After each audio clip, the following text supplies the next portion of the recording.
Hello and welcome to Blue Notes, located on the best city on the Mississippi, the best in the Midwest. We got that Stanley Cup power, too sweet to be sour. And if you're still clueless, I'm talking about St. Louis. This is your home for Blues coverage on the Hockey Podcast Network. I am one of your co-hosts, Tom Franklin, joined as always by my partner in crime, the man called Wags. Wags, how you living, bud? Living well, getting back to a sense of normalcy. And honestly, I'm just glad that until Monday night, we're still the defending Stanley Cup champions. So we got a couple more hours. We got a couple more hours. I thought maybe we'd be talking about the Tampa Bay Lightning hoisting the cup and Pat Maroon winning his second cup in a row, but we've got to wait until next week before we can talk about that here. But you're right in that, it's been a good week for me too, staying healthy. Thanks to our Blue Notes mask, which you can find on teespring.com. Just search for the Blue Notes store there. And we had a chance to give away either this cloth mask that you're seeing right now or one of our lovely neck gaiters, as you can see right here. And we asked you a question on Twitter. It was about Vince Dunn. And our question this week was, let's see here. Our pal Gabriel Foley suggested a long-term Vince Dunn deal, 6 to 8 years, could be $4 million in average annual value. And I asked you if that was a good deal or not. And the results of that poll, if my tweet deck will work correctly, there you go. 53% said yes, they would accept Vince Dunn locked up for 6 to 8 years at $4 million per. 16% said too many years, 21% said too much money, and then 10% said we should trade Dunn. So there was 43 votes in that one. And we asked you to like, share, and tag a friend to be entered to win one of our new Blue Notes Selkie level COVID masks, if I can turn it the right way there so I can properly sell it. I am failing my Price is Right model audition right here. This is terrible. There we go. Blue Notes Gator right there, or the mask. And our winner for this week is a man after our own heart, Wags. His name is Kev Bleeds Blue on Twitter at KevDT67. So he has opted for the neck gator version of this, and I'm still failing my Price is Right audition. Fuck it. Fuck it. Kevin, you'll get your gator in the mail. The estimated delivery date is going to be October 10th to the 15th because Teespring makes these when you order them. So just expect a little bit of time for delivery there. But it's a wonderful gator. You're not getting this one, by the way, because I wear it, to work every day. And I haven't washed it this week. So, you don't want my cooties. So I'm not going to do that to you. You mean you're going to get a fresh one. We're not giving away podcast used materials. No. This is a one of one. By the way, this is a one of one. I mean, I could potentially autograph this someday if we ever get famous, but I'm not counting on that. I'm not pledging my retirement on this podcast being a spitting chicklets juggernaut. Let's just face that. We're just two guys. We're two Blues fans who love to talk about hockey. And my glasses are fogging up, so I got to take this mask off. There we go. Professional broadcasters here. So this week, what we're going to do for our giveaway, we're going to give away another mask. We're not going to do the Gators this time. And the simple reason is I'm poor. I work in radio. I don't make a lot of money.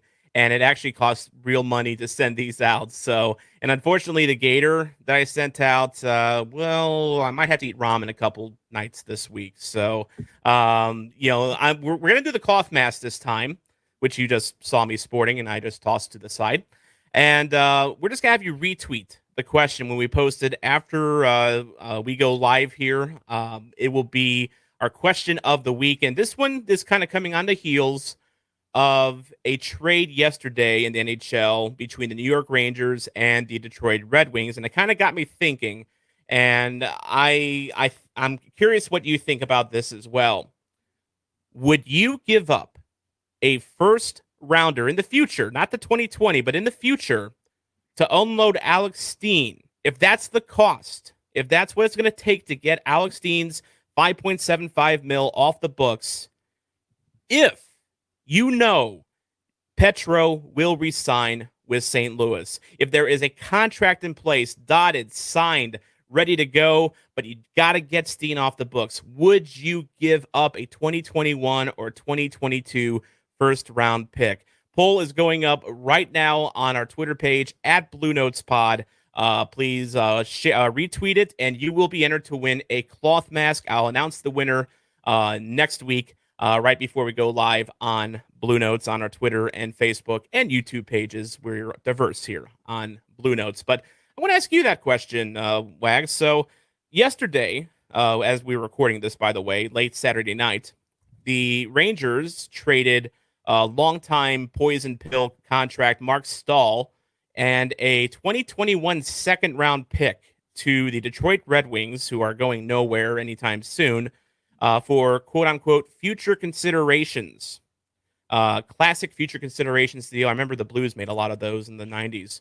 But that was the cost to get Mark Stahl off the books for New York so they could possibly re-sign Tony DeAngelo, their talented defenseman. So if it now the Blues don't have a second-round pick this year or next year.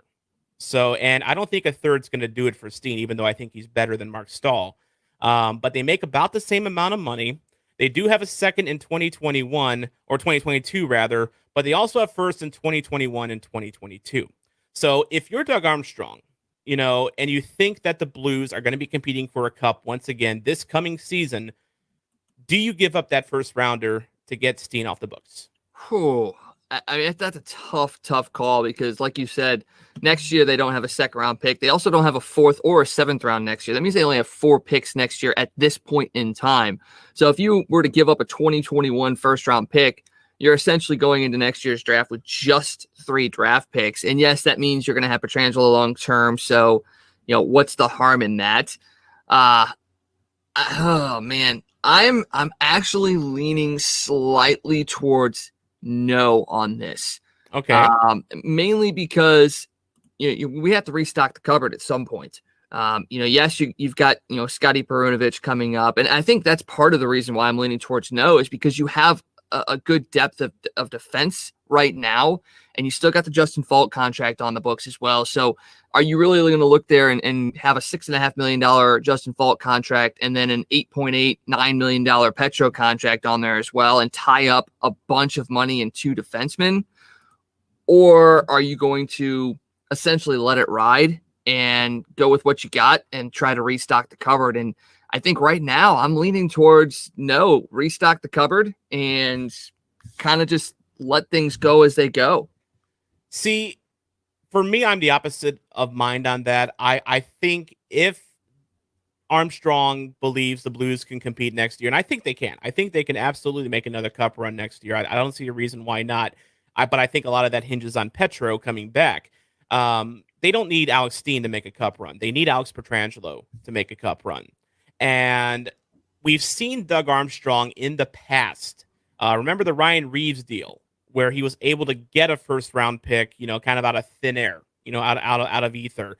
He can get those picks back in some way, shape, or form. If he trades a late first-rounder in 2021, he could get an early to mid-second-round pick from someone else. And here's the other issue. If you bring Pietrangelo back, where's the money for Vince Dunn? Do you tell Vince Dunn to take a hike at this point? I know the Rangers have, I believe I don't know if they've kicked tires, but there's a lot of interest among Rangers fans in acquiring Vince Dunn. So is that how you recoup those picks, Wags? Do you see if Pietrangelo comes back, does Vince Dunn become trade bait because of reasons like you just mentioned, Scotty Perunovich? Yeah, I totally think that Vince Dunn is expendable if Pietrangelo comes back. And you also have to remember, too, you've got the fact that Tarasenko's not going to be with this team for a while as well. So you also have to look at possibly bringing in another top 6 forward. So, getting Dunn out of here might be the case even if you don't re-sign Pietrangelo as well, because you may be able to go out there and maybe spend some money on, and I know it's sacrilegious to say, but maybe a Taylor Hall. Maybe you go out there and really, put the screws down on Hall and say, look, we're going to give you a bunch of money. Come here and be a top 6 forward and have a chance to win a Stanley Cup.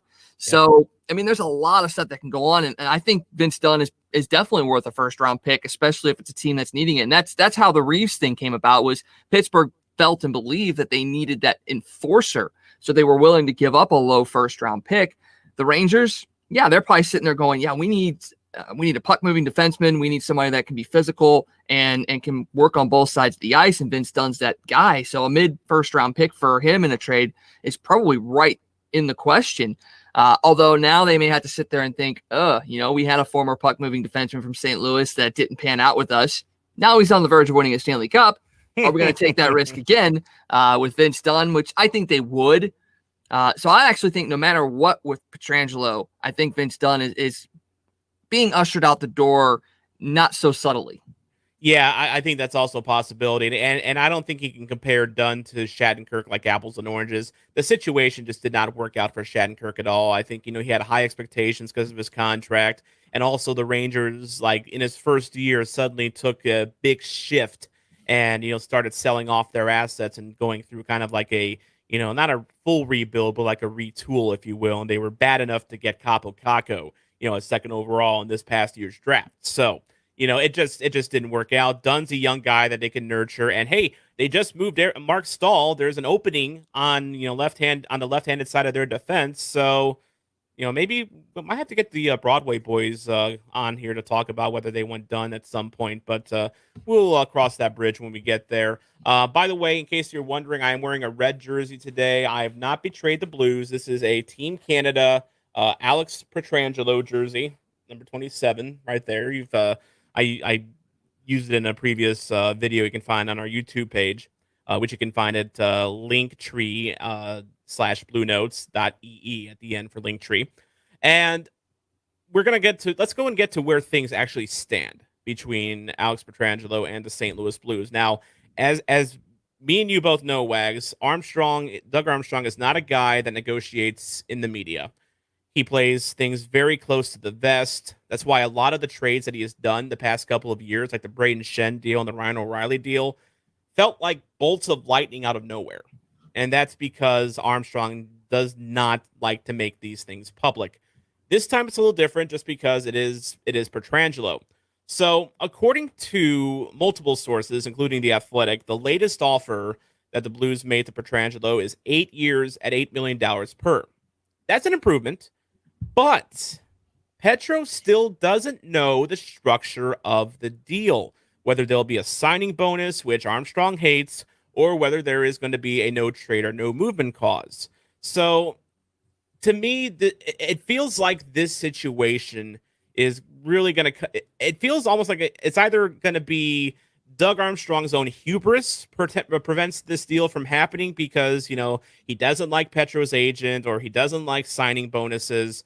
So it's either going to be Doug Armstrong's hubris or maybe this is just posturing. Maybe this is a game of chicken between these two sides, between these two, prideful sides.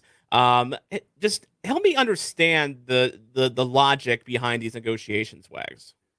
I think it is just a matter of chicken because it's not like this happened the night or two before free agency started and they're like, okay, look, we've tried, but it might be best for you to go to free agency. All this came out like last week, which was almost a month before free agency opened. So this really is about a game of chicken. These two are going at it, and you can already see that because after the Blues came out and said, hey, look, it might be best for you to go to free agency, all of a sudden, a couple days later, a new offer's on the table. So in my mind, it's posturing. I know it's crazy. I still think a deal gets done before he hits free agency. I really, really do. I've gone back and forth on this just because of the limited information that we're getting from these negotiations. I still like to think the Blues will find a way to keep Pietrangelo in a Blues uniform. I think it's been even said by Pietrangelo himself, there is a desire, I don't know how strong it is, but there is a desire for him to retire as a St. Louis Blue. And, he's talked about getting that statue out in front of Scottrade next to Brett Hull and the Champions Walk bricks that were actually just laid in the last couple weeks, by the way. So if you ordered a Champions Walk brick from the St. Louis Blues after the Stanley Cup run, those are laid now. You might have to dodge a couple homeless people to, check it out. But you've got to, well, I'm being nice here. And it depends on the time of day too. So, but regardless, I like to think he's going to come back. Now, here's an idea that I didn't think about, and I don't know if a lot of Blues fans thought about. Maybe you either, Wags. Pierre LeBrun of The Athletic explored a sign and trade idea for Alex Pietrangelo. If the bridge is truly burned between him and the Blues, which I don't think it is at this point anyway, but there's still plenty of time before free agency starts. Here's one key point here that I think will help the Blues here, and again, when it comes to like the intricacies of how NHL contracts work, the NHL is kind of becoming more and more like the NBA a little bit, where you just don't understand how these contracts work. You actually have to hire these accounting math geeks just to like for the specific purpose of deciphering how these damn contracts work. But here's one aspect of how NHL contracts work in free agency. A team can go over the salary cap by 10% for the entire offseason, starting October 9th and right up till submitting the opening night roster, which we don't know when opening night's going to be at this point. It might be December, might be January, who the hell knows. So there's still some time either way to wheel and deal and get cap compliant throughout an offseason. That could be 3 to 4 months, depending on when opening night is. So that's one aspect I think that would help the Blues in this point, is that they could still sign him. They could still sign Pietrangelo, go over the cap, and they just have to then solve their Alex Steen issues or their Tyler Bozak issues, whoever the Blues get rid of here. When we hear from the Hawaii Blues fan here in a little while for his Aloha commentary, he explores a Jaden Schwartz trade, for instance. God forbid that we get to that point. So another thing that LeBron specifically mentioned is that if Pietrangelo does explore a sign and trade, Florida, Toronto, Vegas, possible suitors. Funny, you mentioned Vegas. We got the guys from Weekly Nightly coming on here in just a little bit to talk about their interest in Pietrangelo and whether they think it's realistic.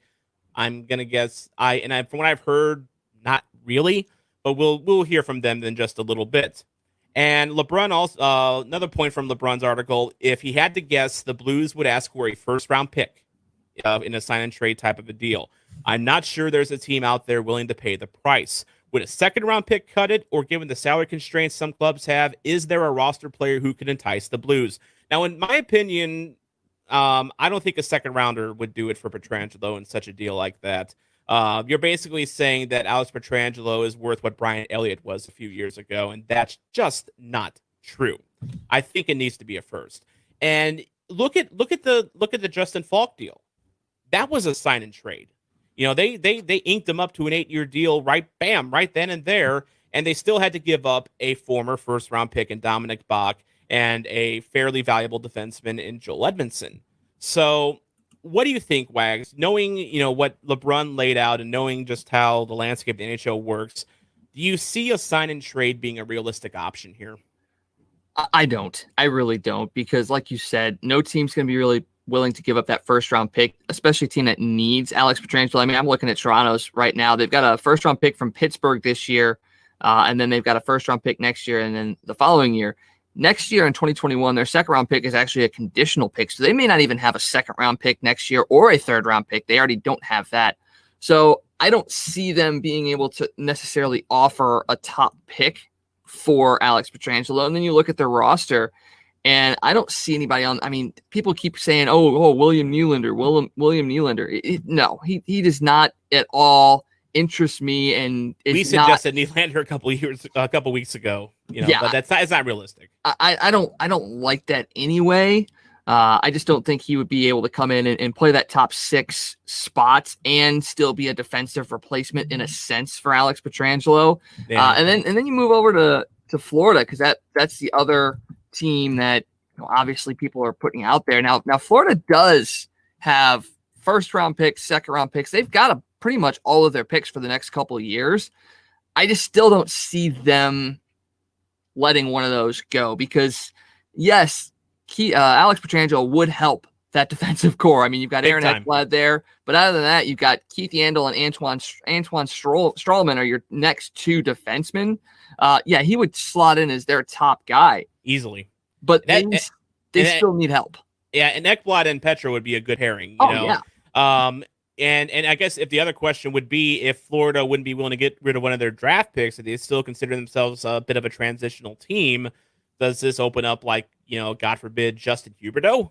Probably not. But, one can dream, right? Oh, yeah. I mean, if they offered you Huberdeau for Pietrangelo straight up, with an 8-year deal locked in for Florida, that might be intriguing. That would be intriguing. I don't think it happens, but I don't think it does either. It's fun to dream. Oh yeah, I mean, if that's the case, then they have Barkov, and we'll take Barkov. That's fine. Done. Deal. Good. Petro, your plane ticket is next flight out. Go. Yep. See you later. Bye. Yeah. Bye. Thanks for the memories. And Barkov's, it's funny because some people are hearing the name Alexander Barkov, wondering who the hell he is. He's probably the best forward you don't know about. Yes, just because he plays in Florida. 25 years old. He's a center. He's their captain. So that's another reason why Florida's not going to get rid of him either.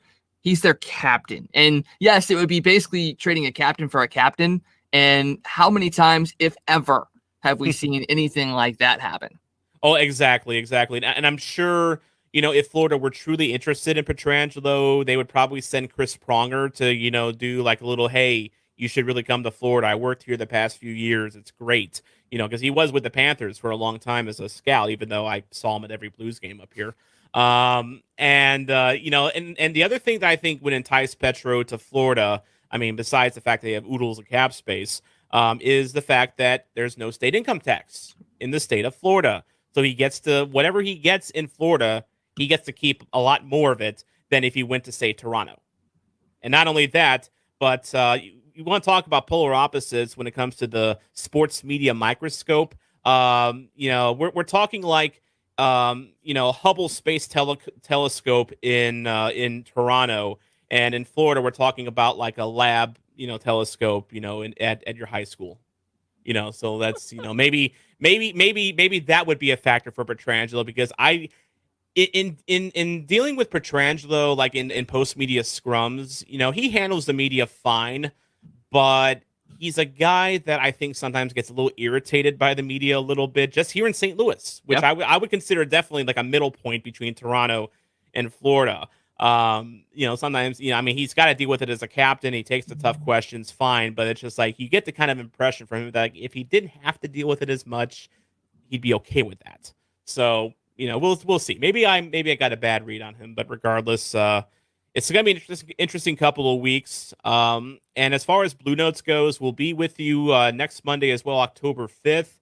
And then after that, our schedule will become a little random. We are contractually obligated through the next Monday, October 5th, but we will definitely do some off-season and draft podcasts for you as the news comes in. Like, obviously, the Blues are going to be very active this off-season, and we will drop in. It may not be on Mondays. It may be a random day of the week, but we'll drop in and take your comments, take your thoughts, and give you our thoughts and all that fun stuff. So, Wags, you got to run off to hockey practice.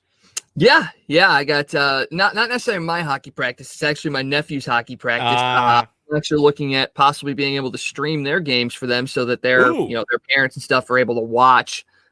Since obviously with social distancing and limited amount of people allowed in, arenas and stuff like that, we're trying to find a way for them to stream. It's the St. Peter's Hockey Club, so it's definitely an up and coming hockey club here in the area where I live. So it'd be nice to get out there and you might see the Chesterfield Falcons on there and maybe the Afton Americans and all that stuff when they play each other. But yeah, that's exactly what I'm looking to do. Yeah, the USHL, that's where we first linked up in Chicago a few months ago. So, and also, key point here, this is not located in St. Louis County, so there's no issues with playing the games. Not at all. No issues, none whatsoever. So, enjoy that, Wags. Right now, we're going to get to our Aloha commentary from the Hawaii Blues fan. He's got Petro on his mind, and he likens the Petro saga a little bit to an episode of the Brady Bunch, and you'll understand why when he gets going here in just a little bit. After that, we'll pay some bills, and then we'll bring on three guys from the Vegas Weekly Nightly podcast on the Hockey Podcast Network. They are Karlo, they are Dave Aikman, and they are Erik Simonis. they have some strong opinions on this idea of Pietrangelo going to the Vegas Golden Knights, which is like the leading, rumored place where he might go. So we'll hear from them as to whether they think it's realistic or not, and we'll also check in on some of our favorite former Blues, including Mr. Ryan Reeves. So, but right now, let's go ahead and play the Aloha commentary. Aloha Blue Notes podcast. I'm Guy, the Hawaii Blues fan, and this is my Aloha commentary.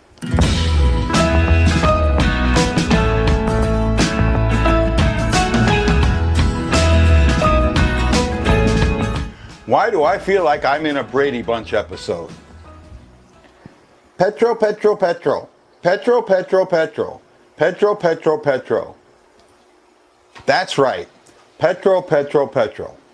That's all we've heard since the playoffs ended. And just recently, Pierre LeBrun of The Athletic wrote an article where he suggested that there could possibly be a sign and trade for Pietrangelo. He didn't say anything was in the works that it could possibly happen. Just recently, Joel Edmondson was traded from the Carolina Hurricanes to the Montreal Canadiens for, I think, a third-round pick, and he then signed a contract. With Pietrangelo, if that happens, it's not going to be a third-round pick or a fourth. It's going to be a first or a second, or a first and a second, or a second and a third. It's going to be more than just one pick, or it's going to be a very, very high pick. That's what I think is going to happen.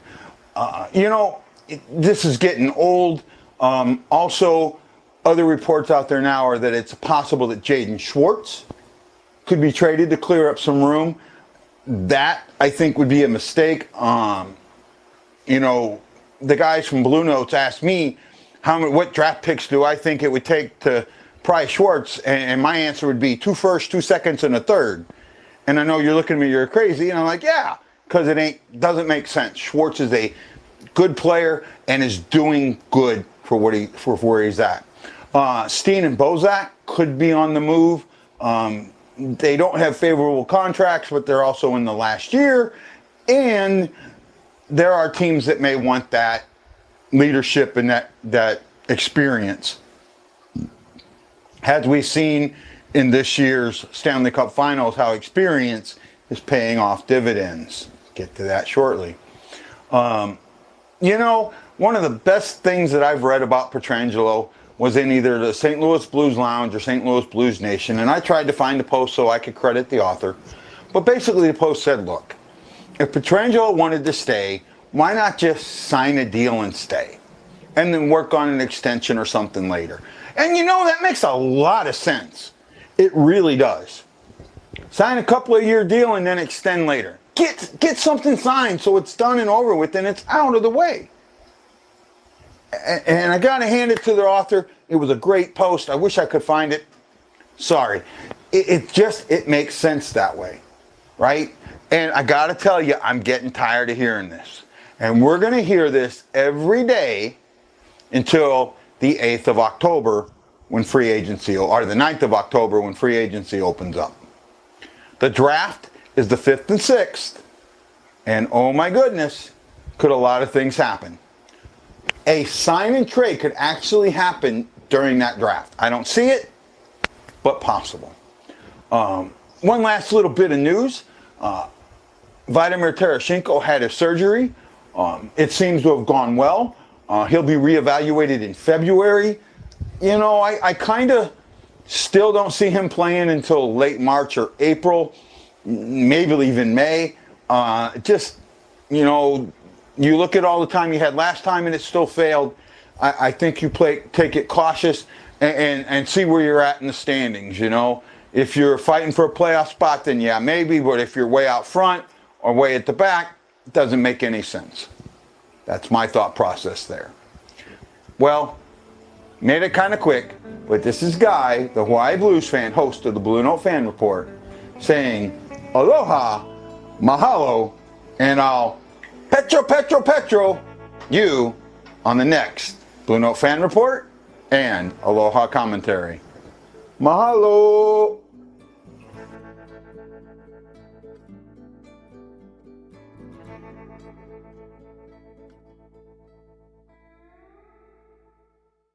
This episode of the Blue Notes podcast is sponsored by Manscaped, the best in men's below-the-belt grooming, offering precision-engineered tools for your family jewels.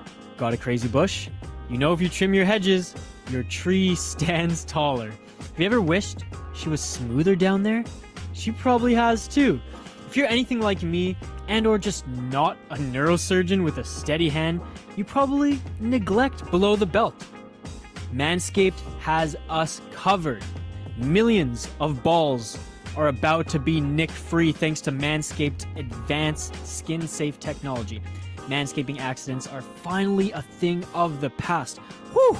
One of the coolest features is the LED light, which illuminates growing areas for closer and more precise trimming. That's insane! If you're listening to me speak right now, you're one of the first people to hear about this life-changing product, and I want you to experience it firsthand for yourself. Get 20% off plus free shipping when you use the promo code THPN at manscaped.com. Your balls will thank you. Get 20% off and free shipping again with promo code THPN at manscaped.com. That's 20% off with free shipping at manscaped.com when you use the promo code THPN. The best in men's below-the-belt grooming. I'm Corey França. I'm Richie Suave Flores. And this is Sporty with Corey and Richie Suave. On the Hockey Podcast Network.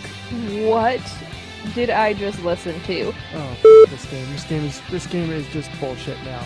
Oh my gosh. They actually made me feel uncomfortable. What was it? Panty what? The game has gone to bullshit. Panty melted?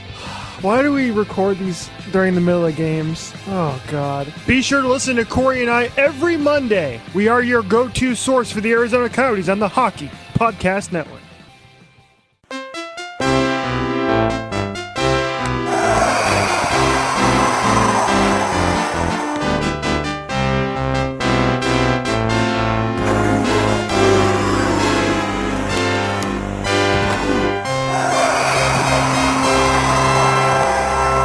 And that beautiful NHL 94 music means it is time once again for our Blue Notes face-off of the week.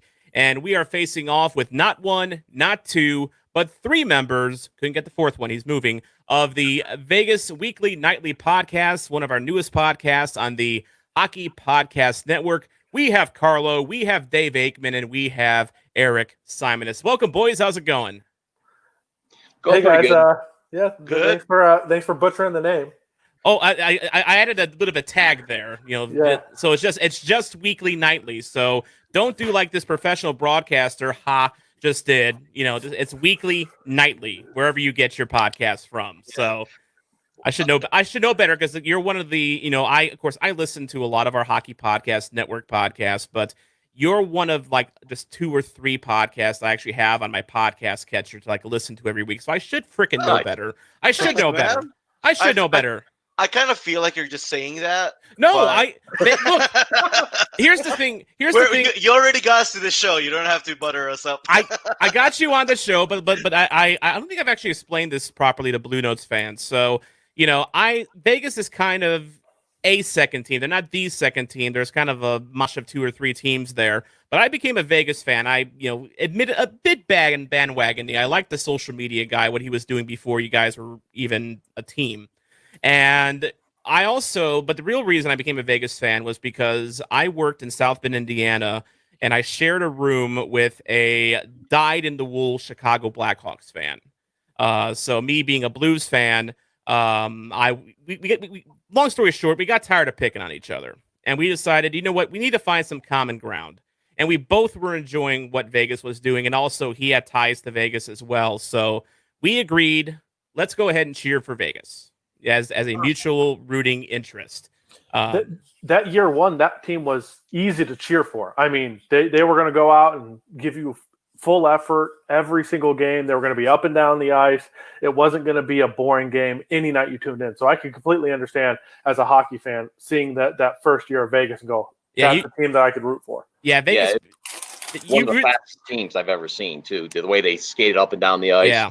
I mean, they just went around people with ease. Yeah, a very fun team to watch, and easily became a worldwide brand. I mean, it was it was amazing seeing how like the internet community kind of rallied around them. Especially after the shooting happened. And Yeah. the Golden Knights were really big in healing the city, which was great to see.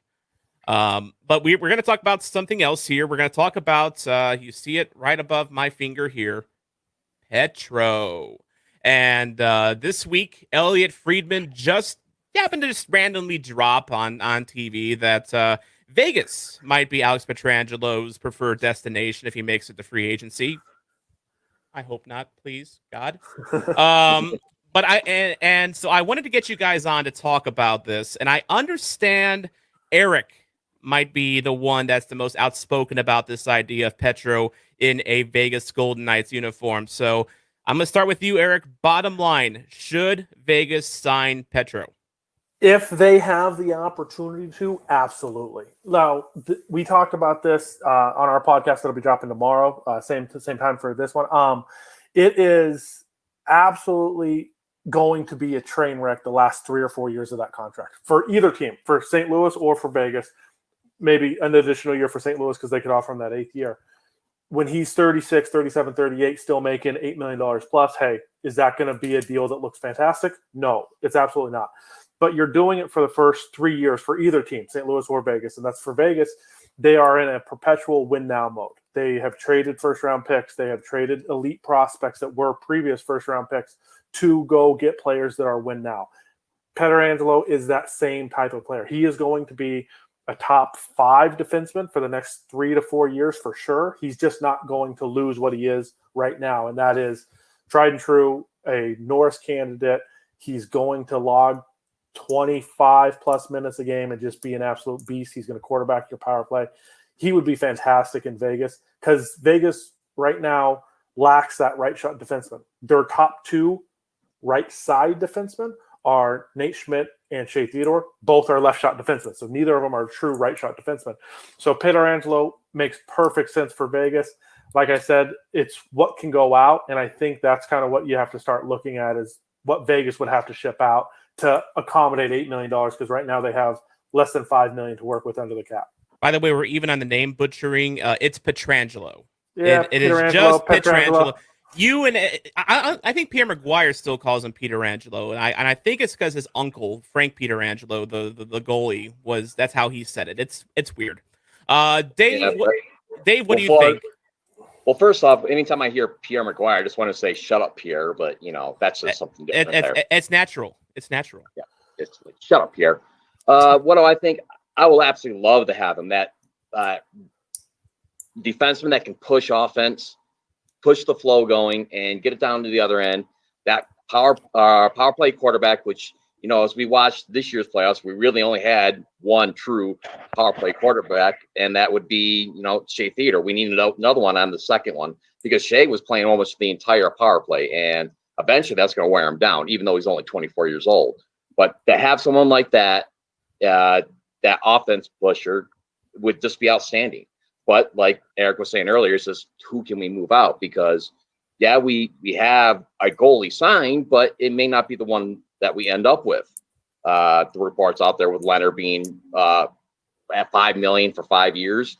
Well, we only have $6 million in cap space, so we got to get rid of somebody. And then it depends on what kind of deals we can make with those other teams as well, too, just to get the right fit. But I would absolutely love to have him. And that leads me to my next question here. As we have an echo somewhere, there we go. Leads me to my next question. I'll give this one to Karlo. Should Vegas sign Petro, and who moves if Petro is signed? I do love that you gave me this question because I love to play devil's advocate between these guys sometimes because sometimes we always just agree. So I like to play devil's advocate, and that question is: should we sign it? Should we sign him? I say no because this. To Erik's point, that we do this organization does have the tendency to get that big name player like Mark Stone, like Pacioretty, all that when they had the chance. But they also draw a line on the sand to say, like, that's too much price we have to pay. We're not going to go in. Perfect example was the Erik Karlsson deal. when we had the chance to get Erik Karlsson a few years ago, they wanted Glass. The organization said no, so San Jose got him instead. How I see this situation right now is we can't sign Pietrangelo unless we move a few people out. Guys, like if you sign Pietrangelo, you can't keep both Fleury or Leonard. That's impossible. You cannot do that. If you want to sign Pietrangelo, you have to move at least Fleury, because we're gonna keep Leonard. I think we are gonna keep Leonard, and then you have to either move a forward, either Marchessault, Stastny, Smith, Pacioretty, maybe one of those big contracts. Stone's not gonna move. Tuck's probably not gonna move. Carlson's probably not gonna move. And then at least another defenseman. Either it's gonna be Schmidt or Martinez. I feel like that's gonna be a lot of pieces to move, and I don't think the organization is gonna go do that just for one player. So go ahead, Erik. I was going to say, for me, where it comes in is as Karlo said, hey, that's a lot.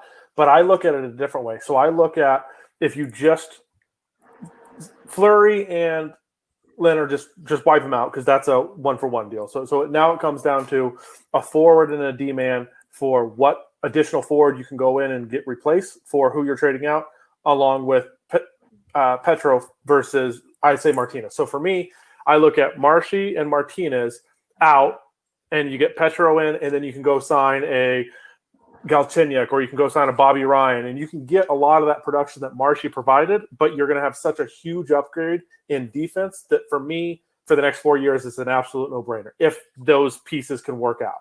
And I think I know what Karlo's saying, hey, Marshy scored 75 points his first year. He's a 60-point player. He's a almost 30-goal scorer. Like, you don't want to just throw him away. I get that. Martinez came in and had a great run. But I just think if you can go get a top 3 defenseman to put with now that new top 4, if you have McNabb, Petro, Shea, and Schmidt, either pairing in there, one of those 2 pairings is going to be a top 3 pairing in the league. So you have to do it. Yeah, fair points for sure. And, talking about, Vegas as a destination for players and free agents here, we've heard a lot about, and for one, Vegas is a, kind of a glamorous city in of itself. But we've heard a lot about, players that, of a star caliber, like a Mark Stone, like Pacioretty, even Stastny signed there. Big ticket guys that go to Vegas and they love it there. And there appears to be a lot of squad harmony. Players don't want to leave Vegas, from my, observation here. And I'm going to give this one to Dave, because I noticed you've got, Detroit Lions, and then you've got Detroit Tigers stuff behind you. So I don't blame you as a Blues fan for not wanting to back the Red Wings here. I will not begrudge you that at all, as a guy who had to endure Red Wings wrath for my childhood. But I want to ask you, what is it about the Golden Knights that makes players not just want to stay, but seemingly play better? I think from the first year, it was the style of play. Everyone coming together, and they had a great time playing that. And they had a great time playing for each other, and they had a great time playing for the city, especially after what you mentioned earlier, the shooting on October 1st. But that first year, that group of misfits that, everyone rejected and wanted to get rid of. And, people may say, like we've heard some other people say around media and other podcasts, troll, say, like, you guys were gifted. I'm like, well, yeah, it was probably the best expansion rules ever. But thing is, they were all mostly deals made with GMs of other teams. So we got extra players for, not drafting a certain. We could have gotten even better players. But the thing is, the team chemistry those guys had was just tremendous. And it brought in the community after October 1st, that chemistry, and everyone fell in love with that team. So, and people just think is, like you said, Vegas is a very glamorous city too, but it's also a city that is large in size now, but it's also a small community where people can back each other up and get along with each other. And one of the most popular destination choices for Pietrangelo this offseason has been Toronto. And, because he's a Toronto kid, and Toronto is always going to be in every rumor ever. But, there's also a thing, some players maybe get a little bit overawed or overwhelmed by a team's tradition. Like Montreal has a deep history, Toronto has a deep history, things like that. So I'm going to go to Karlo on this one. Do you think maybe the newness of Vegas and the opportunity for these players to say, hey, we're going to build our own legacy, we're going to own this. Do you think that's a factor into why players love playing for Vegas so much? I actually never thought of that, but I don't think so. I think I really don't think so. I don't think that's the case, because I think these guys just wants to play hockey. They can make their own history in the lore books of, I don't know, like Minnesota or like Vancouver or whatever. But I think what really the big sell is for Vegas is obviously the hookers and blow, right? I'm Duh. Okay. No. I think. Hold on. Go ahead, Karlo. Finish that. I think the biggest. It's one of the biggest is the weather. A lot of people love the South.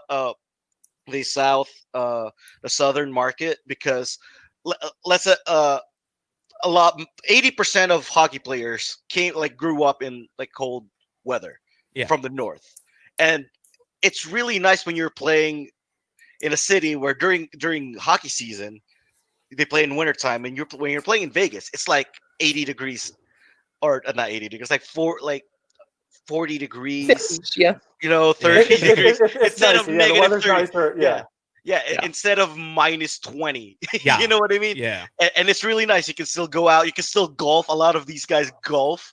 You can still golf in December sometimes. You know what I mean? Yeah. And a lot of these players love that, especially Vegas, because there's a lot of golf courses in Vegas, a lot of things you can do. And these guys and as was Davis, it still feels like a small community unless you go to the Strip.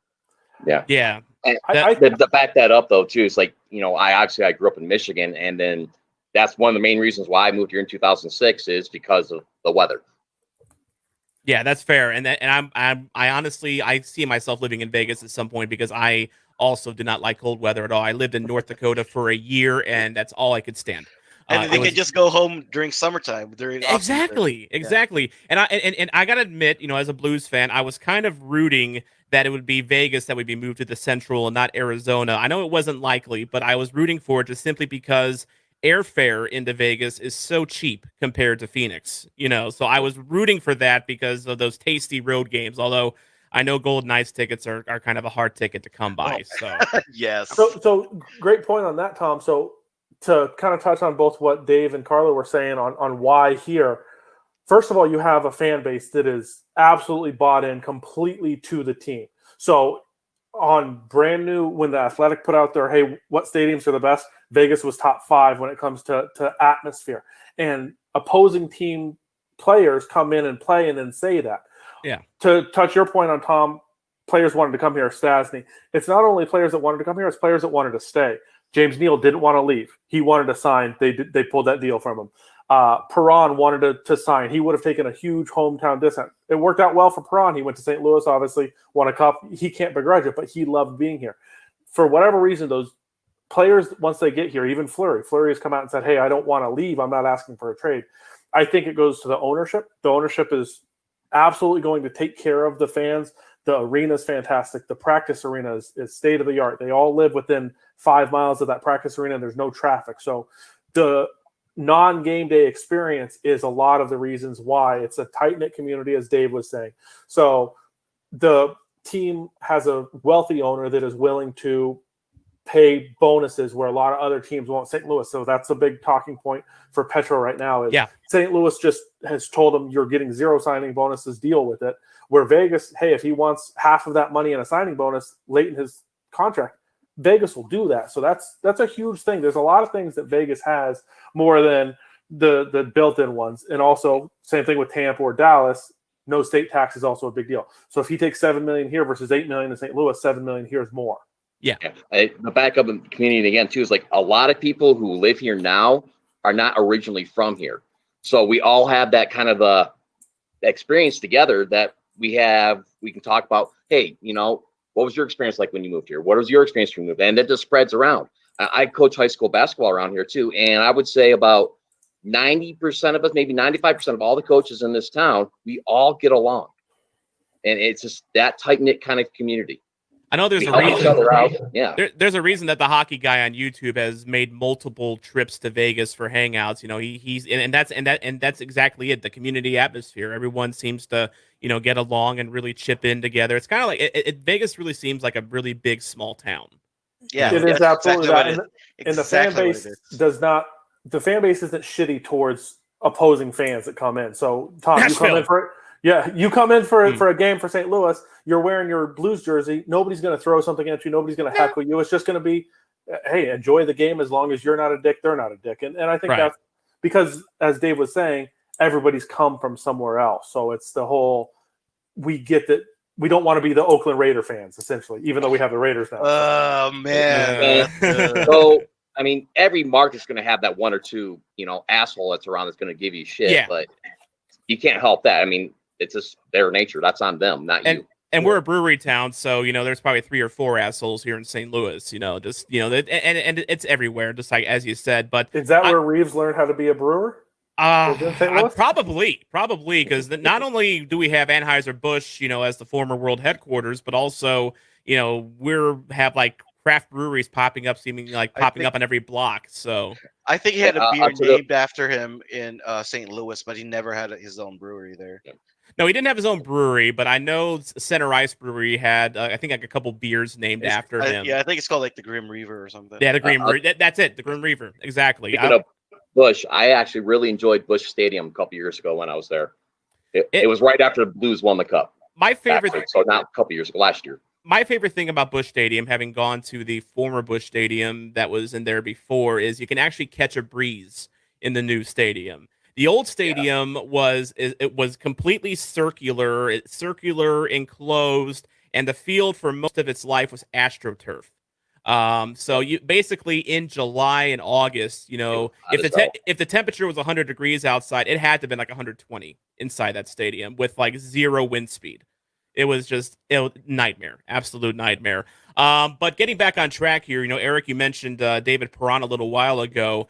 And I think some Blues fans, while I don't think we're on like any other market that, has, pro and Vegas guys.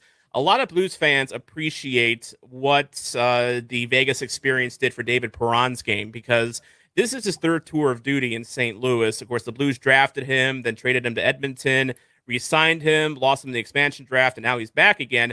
But during his time in Vegas, it felt like he found that extra gear that we always in St. Louis knew he had. And a lot's been made kind of about the stick that Jonathan Marchessault let him use, the more flexible stick.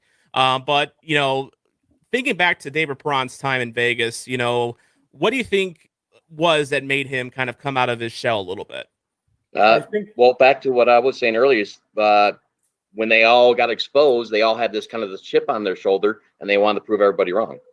I think it's that, along with playing for Turk. As much as I'm a pro Peter DeBoer guy, Turk for that first year was fantastic because he let the players play. So they had a chip on their shoulder. They came from another team that exposed them. If they made a mistake, they weren't worried about going and being on the bench. As much as Reeves has talked about his time in St. Louis when Hitchcock was there, he wouldn't let him go out for a face-off. He called a timeout to pull him off. I remember Reeves telling that story, and it was fucking hilarious. But I think a lot of players played for those coaches that if you make a mistake, you're just sitting right in the bench, whereas Turk was completely opposite of that. So he let players get into a groove, and obviously then he got injured, and then they didn't extend him a contract, even though he's openly talked about how much he wanted to stay in Vegas. So I think Blues fans have fallen more in love with him, and Vegas fans still love him because he is so open. He's just a real guy that says, look, I loved my time in Vegas. I would have loved to stay there. They didn't.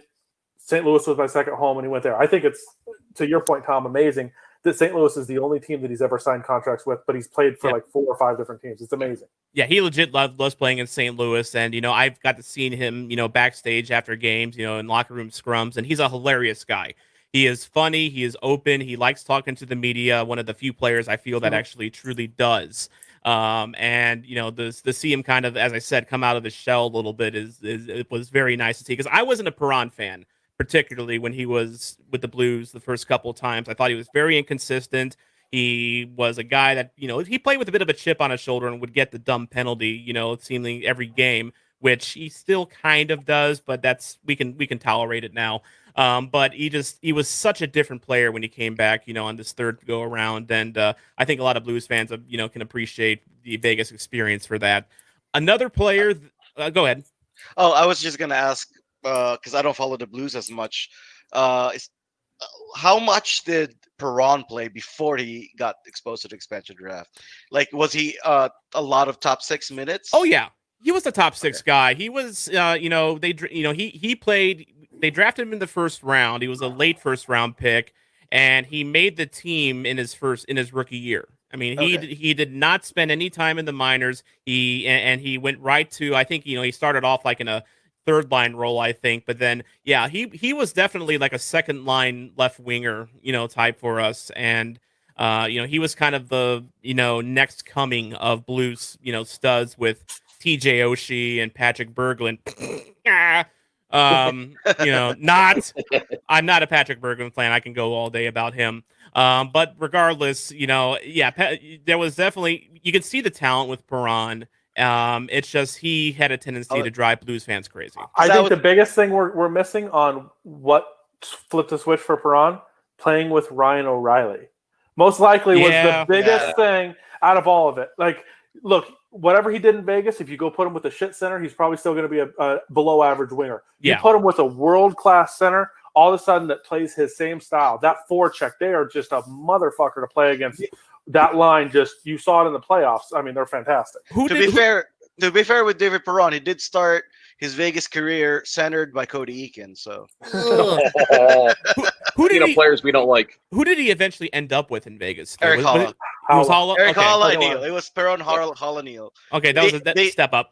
Yeah, they were the first line for the first half of the season, and then the Carlson, Marchessault, Smith line just became incredible, and it became our first line. Great line. That line after that first year, McPhee came out and said you can't have a second line that's going to be -60 for a year. Like, and they got outscored all. I mean, they just gave up way too much. Yeah, they gave up a lot. They gave up. They were not. Perron was he was the only one on that line that was semi good in the forecheck and defensively, whereas Neal and Halla were just not. Wait, you're telling me Neal doesn't play defense? Yeah, there's a reason why. All he does is score? I thought he was the real deal. I still got a shirt that says that. And I have a James Neal jersey just because it was like the first cheap, authentic Vegas jersey that was available. Because it was after he was traded. Yep. Okay. I have that jersey too for the. I have a Stanley Cup patch on it. I have it because he actually was good that playoff run. I mean, just take the name out and replace it with Krebs. You won't regret it. Definitely. And and it's funny you mentioned that line being like a -60. A lot's been made here in St. Louis about Robbie Fabry, how he kind of took off in Detroit after he got traded from St. Louis. And you look at his, basic stats, games played 52, 14 goals, 17 assists, 31 points. Good numbers, right? Plus minus 29. So that's on Detroit. Detroit, everybody's a plus or everybody's a minus. Yeah, 30. But Fabry was never a real, forward checker either, and I think that's why he ended up moving on, just because Ruby don't play that. Don't play that. Now speaking of, what we're continuing this march of former Blues players here. You recently had Ryan Reeves' brother on, Jordan Reeves, for a pretty good conversation about, just. The main topic was obviously about the, stand against racial injustice that his brother did, and just the problems with systemic racism in our society, which at the time, was at the headlines of, just about everything. And it still, a lot of ways is. But you also got a chance to talk to Jordan about Ryan Reeves and the bubble and how they connected. And also, Blues fans, did you know that Ryan Reeves is a gamer? Let's go ahead and play a clip from that. Yeah, for sure, man. Before my brother had his kids, we talked every day. We'd game almost every day together. And, those kids, they slow down life a little bit for you. So, we don't talk as much, we still talk every week, but, it's not every day for hours. It's not, we're not gaming every day, every other day for hours anymore. So, honestly, when he's been in the bubble, we've been talking a lot more. And, I've been gaming with all the boys, Schmitty's on there, Riley's on there. We got Leonard on there. We got Tux on there, Whitey's on there. So, we got the Golden Knight squad going hard out there. Oh man, Who's the better player though? You or your brother? I'm gonna say me. I'm for sure gonna say me. I would hope, but it's depending on which game. Some guys come in and have a trash game. Some guys come out, put down 10 kills right away. So we have our games, but it's just fun. Hearing them talk about the bubble and talking to them about what's going on and just kind of escaping their hockey and just playing Call of Duty and whatever. I love that the brothers have a competitive rivalry, and Jordan thinks that he's a better gamer, which he's got a point on, because when you become an adult, you do get less time to play video games, and when you finally step onto the Fortnite field, if you will, you get absolutely obliterated by 12-year-olds who have nothing better to do with their lives. So he's got a point there. Go ahead. Also, I want to put out that I don't know if you heard me ask the question. I almost ask him who you or Reeves, and I realized, wait, they're both Reeves. Duh. Well, in that photo, they're actually wearing each other's jerseys, so that's it. I didn't realize Jordan was that tall. That's he looks like I didn't realize either. He's a defensive end, so you can see that. Yeah, you can understand that he plays up in the CFL, and you talked about that a little bit as well. But getting back to the main reason you had him on, and I'll go to Karlo on this one here. Whenever Ryan Reeves, stood up, with the players behind him and, talked about systemic racism and how, things need to change, what was the reaction like in Vegas to that? I think most of them are proud. Of course, there's always those assholes, or I don't want to say, you know what I mean. There are those who are like, they were like, hey, like, we don't want to support you anymore, blah blah blah. There are those minorities, a very loud one, but I think like 90% of people were so proud of Ryan for that, and a lot of people kind of like came out and says like, I'm going to buy a Reeves jersey now. I want to go get this guy. Is one of my favorite players now. A lot of people already loved him because the way he plays. Because you guys would know that if you're not playing, if Ryan Reeves is not on your team, you hate him. But once he's in your team, you freaking love the guy. And that what he did really reinforces that for a lot of people. And there's even like people, because I go on Reddit a lot and see a lot of other fan bases reaction. A lot of people's like, man, I hate him on the ice, but I kind of really like him now. It was such a positive reaction overall, I think. Yeah, and Dave, you obviously from Michigan, supporter of Detroit sports. I mean, a city that's had its own, issues with race over the years. I mean, we talked about the Vegas effect, but I mean, like, let's take a look at like the more, nationwide effect. I mean, do you think it made an impact? Oh, I think it did. I mean, to go off kind of what Carlos said, other people buying his jersey and whatnot, we actually got a couple S-word fans to want to buy the Ryan Reeves jersey, his Vegas jersey as well too. So, but the more national effect there too. I mean, like Karlo was saying, you're still going to have the detractors. You're still going to have the people who believe exactly what they believe, and let them live. They're going to live in their ignorance. But it's still, I think, it definitely opened up some eyes, and especially when they had the 2-day pause there. And yeah, there were people out there upset. Well, I just want to see their games. They should just shut up and play. Well, you got to think about it. You just can't tell these guys to shut up and play, because they're in a position to use their voice and use that voice for positive enforcement. You don't hear anybody telling Tony D'Angelo to shut up and play. Yeah, definitely. And and another thing, these people are still human beings. And last I checked, slavery was outlawed, a long time ago.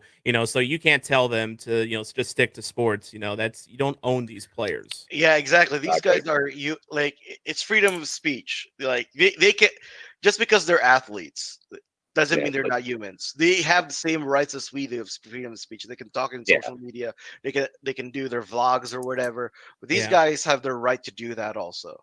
Absolutely. And the people who, it's like, well, I can't protest on my work. I can't just sit down at work either. I'm like, well, no, yeah, you kind of can't, but you're not, no offense to those people, you're not in a position to use your voice as well as people who are athletes, who are famous, who can have their voice get out there a lot better than like I could. They're not in a public figure. They're not a public figure. And same thing with people who are like Jeff Bezos or Bill Gates or whatever. They can use their voice to do that too, and they do. And nobody's telling them like, "Hey, stick to Microsoft or something, or stick with Amazon." You know what I mean? Vaccines. Yeah, I can use my voice during teaching, but even that can only go so far. Yeah, it absolutely, and I applauded Ryan Reeves when he did that. It was a powerful statement to do, and I really enjoyed your episode with Jordan Reeves, and that's episode number 66 of the Weekly Nightly podcast. You can find it in the same place you find Blue Notes. I highly recommend you listen to that episode, if nothing else, just for the Jordan Reeves part, because it is a very good conversation. It's it's lighthearted at times, but also very serious. But it lot was covered when it comes to what just the Reeves has dealt with, but also what Black people in America deal with as well. So check that out for sure. It ended up to be being one of our longest episode ever. Yeah, the conversation was like, we didn't expect it to be that long. Now, well worth it. Yeah, absolutely. Now, a lot of us here in St. Louis, we miss Ryan Reeves a lot here. We don't regret the trade that got him out of St. Louis, because we ended up just absolutely hosing Pittsburgh badly. We got Oscar Sundqvist and Klim Kostin. I mean, what the hell? But we miss him because he was very popular in the locker room. He was a great teammate.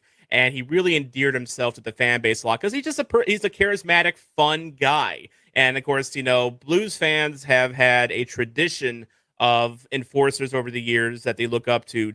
I grew up with Tony Twist and Kelly Chase.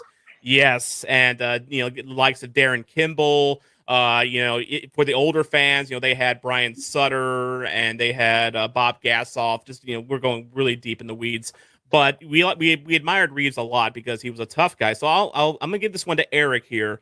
Of course, he may not be an offensive wonder kid, but just what has Ryan Reeves meant to the Vegas organization?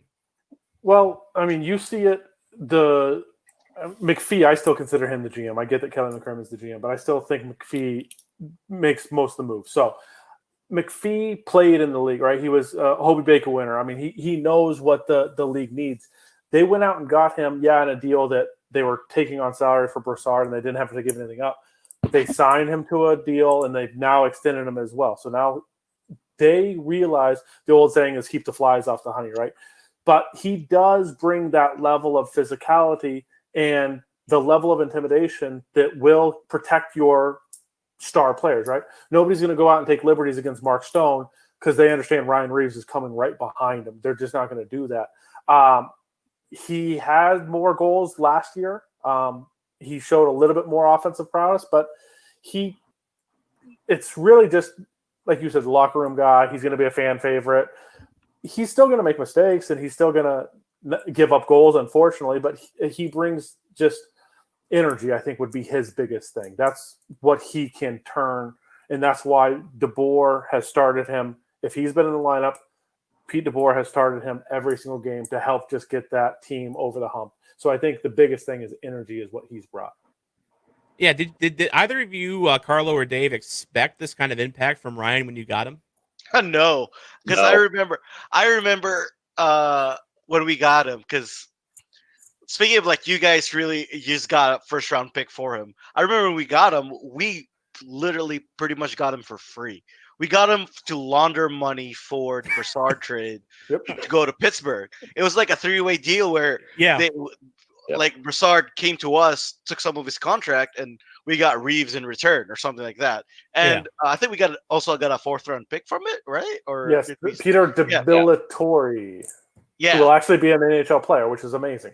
Yeah, and when I remember his first game, it was against the LA Kings, and I feel like Reeves wanted to show what he can do for the team, and he had like 4 penalties that game, and like a I think he had a 5-minute major. I think, right? Or That's Not a something. major, but he had a fighting. I don't think he had a Yeah, major. he had a but fighting. He was running all over the ice. He was hitting everybody. He was just trying to say, "Hey guys, I'm here. Here's why you guys got me."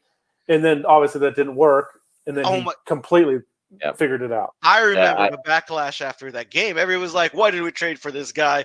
Like, just like we got him for free. Why are we playing him? Blah blah blah." Now everybody freaking loves him, man. Yeah, I remember ridiculous. Those penalties actually led to power play goals in that game, so there was a lot of backlash. But as the team evolved throughout the rest of that year, he started fitting in more. He knew his role, and then obviously when he got the game-winning goal against Winnipeg in Game 5 in the Western Conference Finals, I think it might have just really stamped. Ryan Reeves is more serious winning goals than Connor McDavid. So take that, Connor McDavid.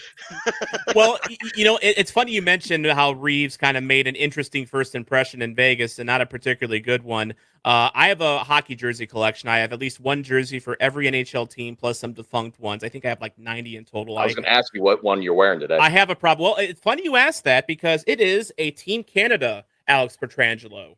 It is a number 27. I had customized, and but back to Reeves. Right after he was traded to Vegas, I went on CoolHockey.com, cheap plug, and this is actually a true story. I did buy this jersey from Cool Hockey. They were running a sale on jerseys, and I was able to get a Vegas Fanatics jersey, which Fanatics aren't as great as the Authentics, but they're in many cases they're passable, and Vegas has a passable Fanatics jersey.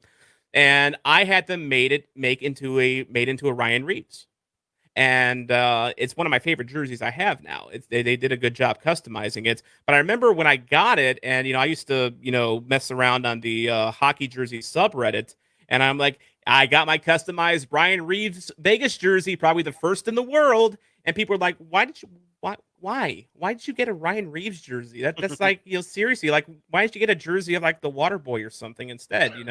That was the kind of reaction that I got. And now it's like over time, Reeves has really endeared himself, and I wear that thing proudly now. It's probably a top 5 jersey for Vegas now. I mean, I think your big ones are Fleury and Carlson and Marshy, but I think he's probably Stoner. up there. Don't forget Stoner, because I see a lot of Stoner jerseys. No. After the Stoner. Theodore after our playoff run. Yeah. Speaking of Jay Theodore, speaking of Theodore in jerseys, though, because if we do get Pietrangelo, what number? I ask you that, what number he's going to wear, because he can't take 27. Because Shea Theodore is wearing that. I say 72. But here's the thing: Pietrangelo is going to have enough money to where he's probably going to go to Shea Theodore with a blank check. No. You don't think so? Because Shea Theodore has established himself in this team already. It's not a rookie. Yeah. It's not a rookie. He's not a rookie, man. He just finished 6th in the in Norris voting. I don't think he's getting it from. Yeah, you can get 7 if we don't re-sign Valentin Zykov. You can't get 2 because that's White Cloud unless he pays for White Cloud. He can probably pay White Cloud. Shea Theodore is already one of our stars. He's probably our second best player next to Stone. Okay, question: who wears number 10 for Vegas? Nick Waugh. Who? Nick Waugh. Okay, because that was Petrangelo's junior number when he played with the Niagara Ice Dogs. He could probably that off a while. Okay, so get your Pietrangelo number 10 jerseys ordered at CoolHockey.com. But because I just started wondering that, I was like, it's not gonna take it from Theodore. No. Yeah, I think we had a group text about that one day. Yeah, and by the way, don't actually take my advice in getting a Pietrangelo 10 jersey before he signs, because I remember I got a Rasmus Dahlin jersey customized from the Buffalo Sabres, and I went by the number that he had in Sweden, which was number 8. Guess what? He didn't choose 27. 8. He didn't choose 8 when 26. He's 26. 26. Okay. Yeah, Dahlin took 26. So now I have a Rasmus Dahlin number 8 jersey that is looks weird because he doesn't wear 8. So anyway, I'm not that I'm mad about that or anything. Final question. So another former Blue that you guys have on your team, maybe a little less heralded than Ryan Reeves, Paul Stastny.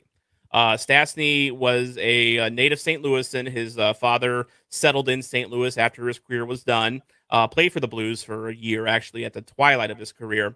And so Paul, there was always kind of a clamoring, when Paul was doing his rise in Colorado for him to come home to St. Louis, because we really love our natives here. and Native hockey players. I mean, and also Native Americans too. And and so Stastny makes this. He signs as a free agent. He's going to be the answer to our number one center question for that we've had since probably Pierre Turgeon. To be quite honest with you, I don't think Doug Waite was really ever a true number one. So he kind of disappointed a little bit. He didn't play bad, but he kind of was a disappointment.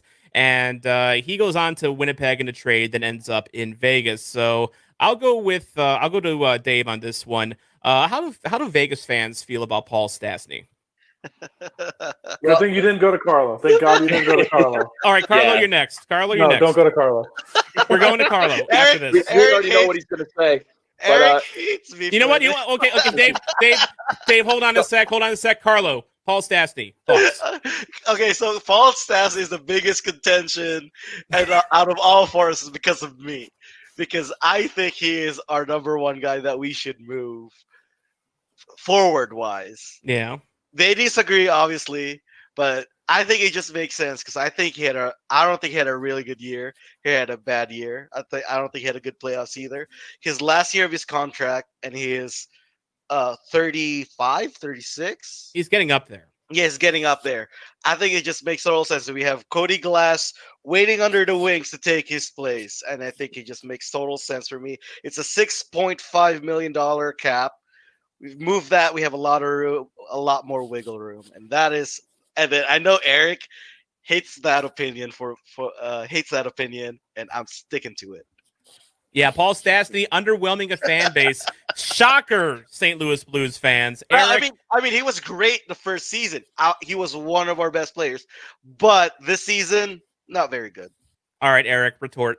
Okay, so there's two things. First of all, let me just touch. I am probably, out of all the Vegas people out there that talk about it, that are active, I am probably the largest Cody Glass fan there is. I have stood behind him.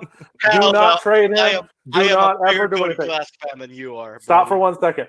He is coming off back-to-back years where he missed the majority of the season due to a knee injury. You cannot go into a year where you think you are a cup contender with him as your second or first line center. It just does not work. So that's number one.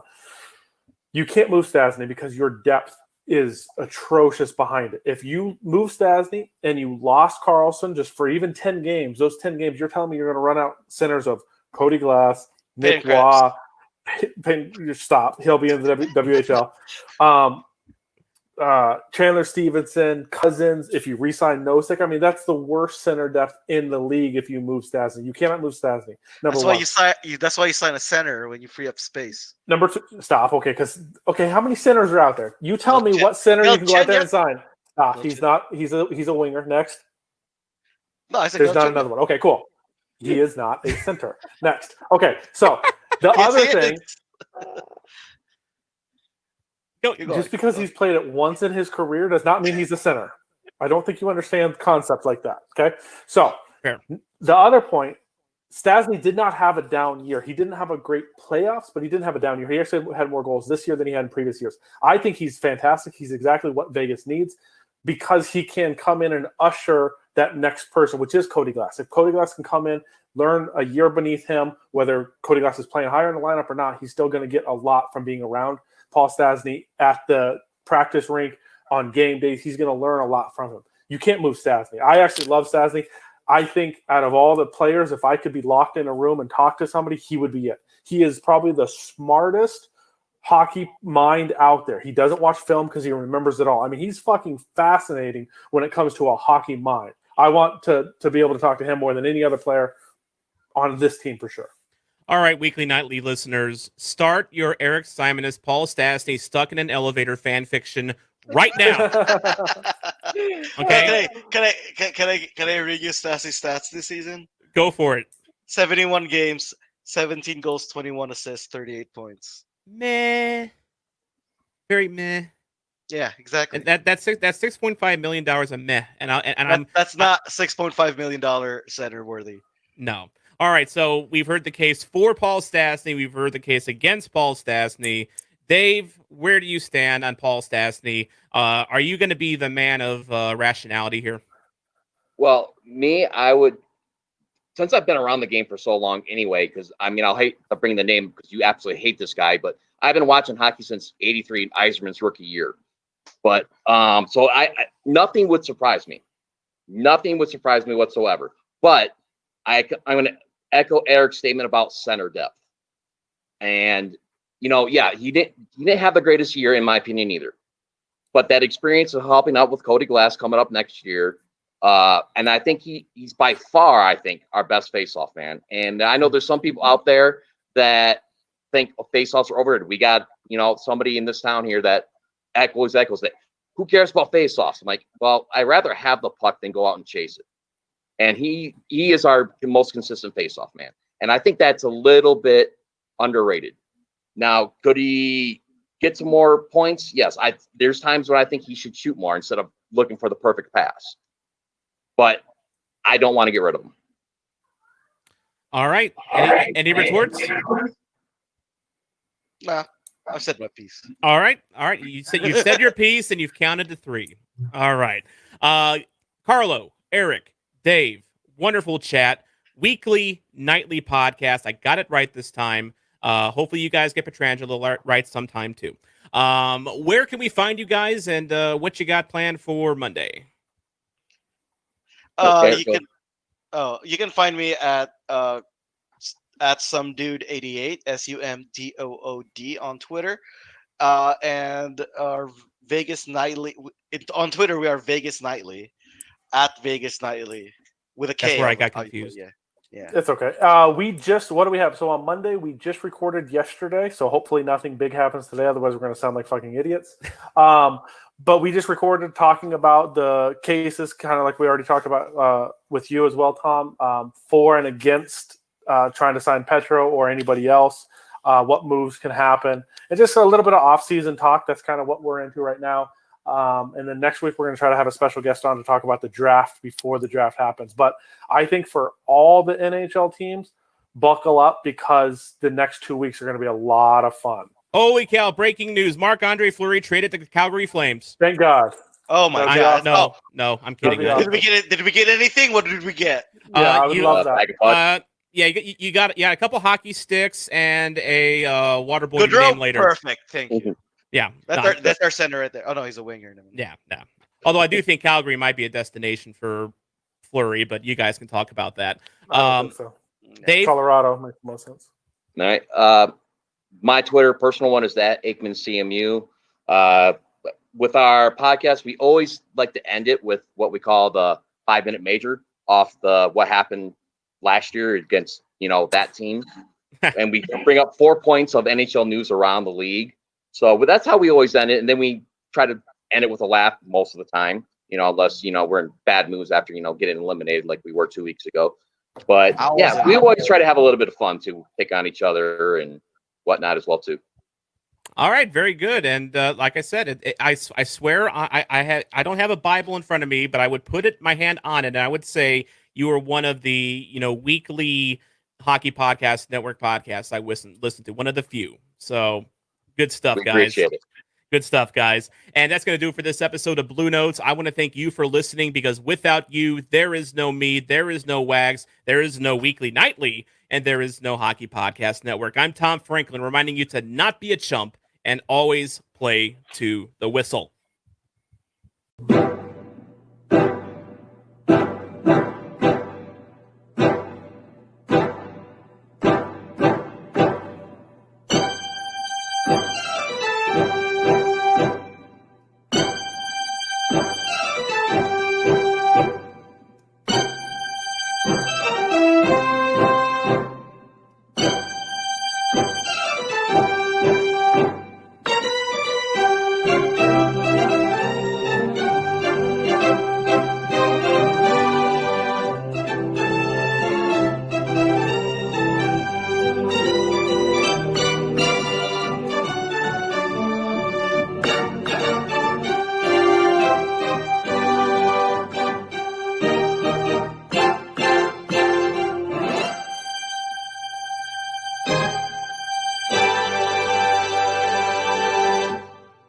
You're listening to the Hockey Podcast Network, your home for hockey talk covering every team in the NHL.